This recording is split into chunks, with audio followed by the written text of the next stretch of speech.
Hello गरुडियंस और स्वागत है आपका। आज हम बात करने वाले हैं जियो फाइनेंशियल सर्विसेज के बारे में। मतलब इसका जो लंबा चौड़ा लॉन्ग टर्म विजन है और जो इसकी आज की यानी कि शॉर्ट टर्म हकीकत है, दोनों के बीच का जो अंतर है उसे आज हम डिकोड करेंगे। तो देखिए, मार्केट में आजकल हॉट टॉपिक बना हुआ है जियो फाइनेंशियल सर्विसेज। और वजह यह है कि मोतीलाल ओसवाल जैसी एक बहुत बड़ी ब्रोकरेज फर्म ने इस पर एक जबरदस्त बाय कॉल दे दी है। और सिर्फ बाय कॉल ही नहीं दी, बल्कि उन्होंने प्रति शेयर 320 रुपए का टारगेट प्राइस भी सेट कर दिया है। ये इसकी मौजूदा कीमत से एक बहुत बड़ी छलांग का इशारा है। तो सवाल यह है कि इतने बुलिश लॉन्ग टर्म अनुमान के पीछे आखिर चल क्या रहा है? आइए जरा इसकी गहराई में चलते हैं और समझते हैं। देखिए, इसकी सबसे बड़ी ताकत इसका जो कोर फंडा है वो है रिलायंस का विशाल इकोसिस्टम। ये उसी के अंदर अपनी एक बहुत ही यूनिक जगह बना रहा है। जरा सोचिए इस बारे में, 50 करोड़ से भी ज्यादा जियो सब्सक्राइबर्स और रिलायंस का वो विशाल रिटेल नेटवर्क, इन तक सीधी पहुंच है। मतलब कस्टमर एक्विजिशन कॉस्ट यानी ग्राहक बनाने का जो खर्चा है वो ऑलमोस्ट जीरो हो जाता है। अब ये किसी भी नई कंपनी के लिए कितना बड़ा एडवांटेज है, ये हम सब जानते हैं। तो कंपनी कर क्या रही है?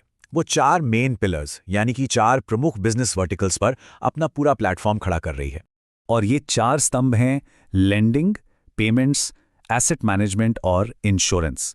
असल में इसका मकसद ये है कि एक ग्राहक की हर छोटी बड़ी फाइनेंशियल जरूरत वो यहीं पूरी हो जाए। इसमें जो लेंडिंग वाला बिजनेस है ना, यानी उधार देने वाला विभाग, वो इसका असली ग्रोथ इंजन है। और ये सिक्योर्ड लोन्स पर फोकस करके अपने एसेट बेस में आप कह सकते हैं रॉकेट की रफ्तार से तेजी ला रहा है। और ऐसा नहीं है कि सिर्फ लेंडिंग ही तेज है, पेमेंट्स और एसेट मैनेजमेंट बिजनेस भी बहुत तेजी से अपना यूजर बेस बढ़ा रहे हैं। और खास बात यह है कि ये बाजार के उन सेगमेंट्स तक पहुंच रहे हैं जहां पहले कोई नहीं पहुंचा था। तो ठीक है, ये तो हो गई लॉन्ग टर्म की एक बहुत ही मजबूत तस्वीर। लेकिन जो ट्रेडर्स हैं उनके लिए अभी मतलब तत्काल टेक्निकल व्यू क्या है, वो एक अलग ही कहानी बता रहा है। तो चलिए अब शॉर्ट टर्म टेक्निकल एनालिसिस की तरफ बढ़ते हैं, जहां पर कहानी थोड़ी सी उलझी हुई नजर आती है।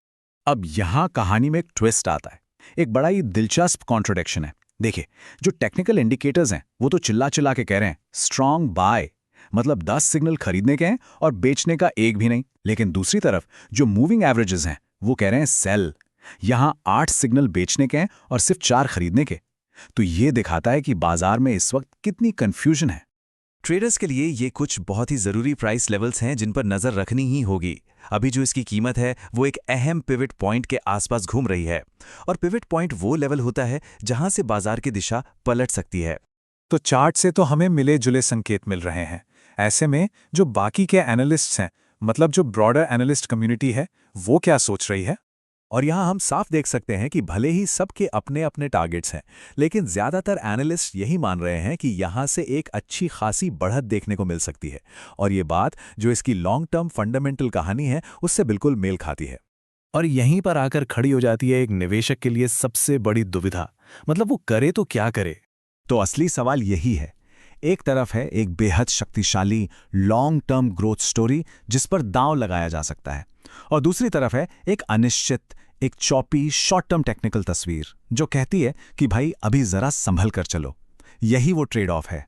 तो सबसे बड़ा सवाल यही बचता है, क्या ये शक्तिशाली इकोसिस्टम शॉर्ट टर्म की इन अनिश्चितताओं को मात दे पाएगा? अब इसका जवाब इस बात पर निर्भर करेगा कि किसी का निवेश का नजरिया और टाइम फ्रेम क्या है। और यही वो सवाल है जो हर निवेशक को खुद से पूछना होगा। धर्मो रक्षिति रक्षितः।